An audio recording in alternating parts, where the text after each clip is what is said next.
Welcome to Guide Guru. We hope this video helps. You begin by isolating the problem. Close resource-heavy apps and disconnect extraneous peripherals so measurements reflect the display. Open Task Manager and sort by GPU/CPU usage. End any process using over 5% consistently. Next, verify your monitor runs at its native resolution and refresh rate in display settings. Mismatches cause buffering.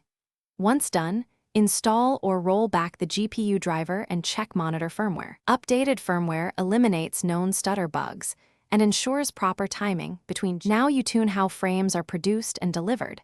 Enable the appropriate sync technology, V-Sync, G-Sync, or FreeSync, because they align frame output to display timing and reduce tearing-induced microstutters. Then set a frame limit in the app or driver to match or sit a few FPS below your refresh rate. This prevents oscillation between high and low frame times. Also switch to exclusive full screen when possible. It bypasses the compositor and reduces latency and frame drops, which often resolves intermittent jutters.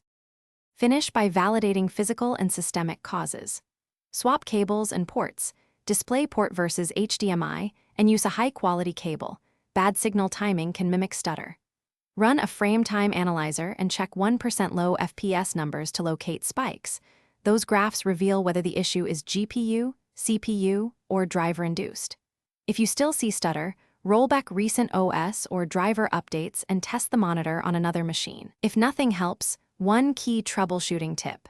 Reproduce the issue while recording logs, then isolate whether it's hardware or. Thanks for watching. Consider subscribing if we helped you today.